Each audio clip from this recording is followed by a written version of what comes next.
You can see the cables moving back there as well. The aileron cables you can't see because they go up here, so those ones we won't be able to tell. But notice how a good part of the inside here is ripped up as well.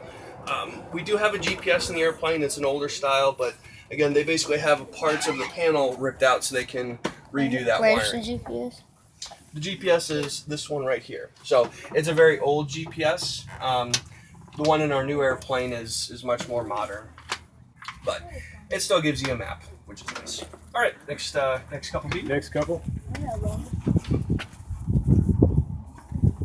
Alright, so What's amazing is the let's two pull that. bombers. You see that cable going back and forth? You get these huge B-17 Yeah, engines look in towards the between. back of the airplane. They all use the same cables. It's the cable. Going back and forth.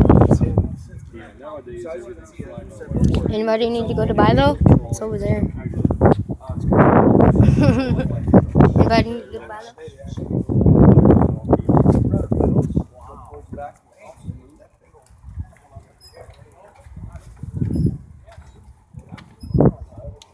And you also have I thought airplanes had mirrors on them. 707.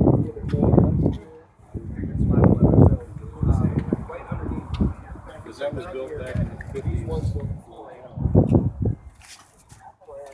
watch your head. Right underneath the inside. Okay? So Oh. these will help us slow down when we come into the lane. Watch your head.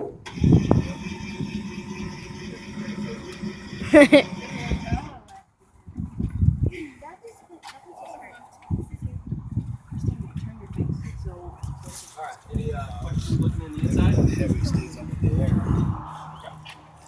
You know, it's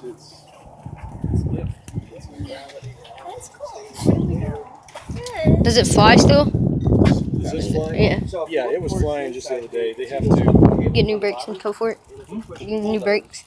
No, actually, what they're replacing is the ELT, which is the. Somebody asked about the, you know, how they found it, how they would find the wreckage. It's called the emergency locator transmitter, ELT, Yeah. and this one had to have had a recall, and so they had to pull that one out. It needed a different cable, so you have to strip the interior and get cables. So these airplanes come, they are constantly being taken apart and put back together. As a matter of fact, my airplane right now is sitting over in the shop, and I just replaced the cylinder on it. This is the one I learned to fly in. Question. Why don't we head back to the back of the airplane? You had a couple good questions. This is called the empennage. That's cool. It's a weird name for something. Empennage. So if you guys get later on today, I'm going to ask you what's the empennage, and you're going to say The fin-looking thing. The tail of the airplane. Yep. The body of the airplane is the fuselage. Don't get that confused. No. You did do something. You touched it. I got it on video. Basically, how much No, it's on can the video. airplane hold It's on video. And how far? Okay. So these airplanes, as it sits on the ground, weighs a certain weight. Okay. Now the weight is dependent on each airplane. This airplane weighs about 100 pounds more than the airplane that just took off because it has certain type of paneling in it. Okay? Now the other things that can influence that is the specific avionics and electrical equipment in the airplane, and then of course the seats, the seat configuration, and the fuel. Okay? So before every flight, doesn't matter if it's flight training or if it's somebody that already has their license, they have to do a weight and balance computation. Right? So this is why math is important. So what you have to do is basically fill out this table and look at these graphs to make sure that the airplane is within limitations. Okay. Anybody know what can happen if you have an overweight airplane? It'll fall down. Denny, what's the answer? it could crash.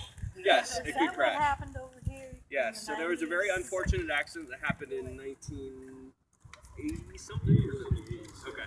I wasn't even born yet, but I knew about it when I came down here. It was in a Piper Meridian. You know, I don't remember the details. Okay.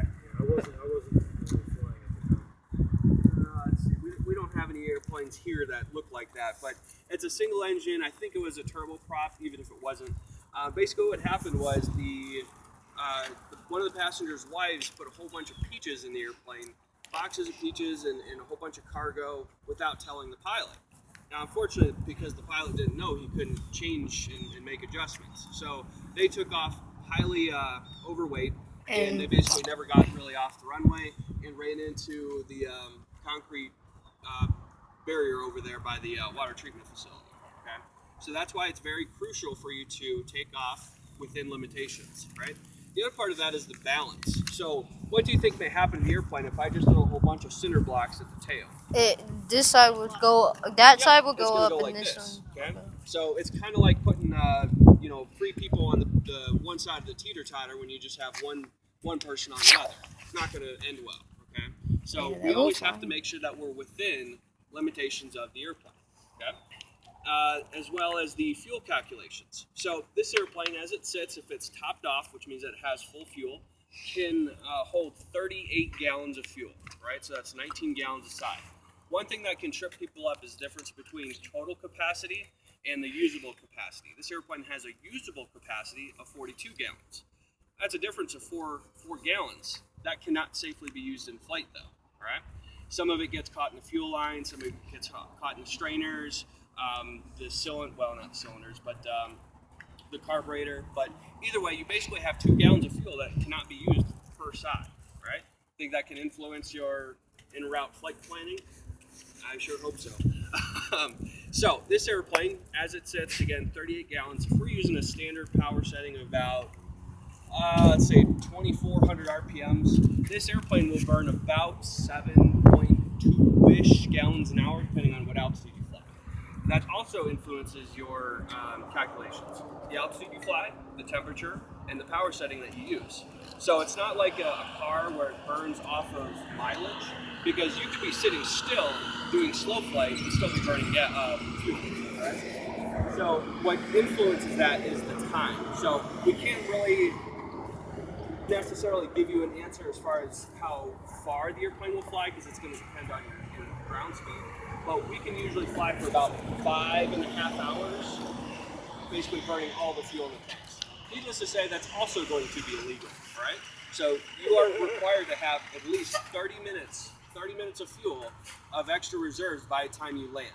If you landed with less than that, technically you were illegal, all right? Now, needless to say, do you think that's going to be a lot of time to make any adjustments or divert to another airport? Not really. So usually we recommend at least an hour, because it's well more than the minimum, and it gives you more time to make a decision. One of the crucial things with pilots, you have to be able to make critical decisions, all right? So unfortunately, a lot of times for how a person develops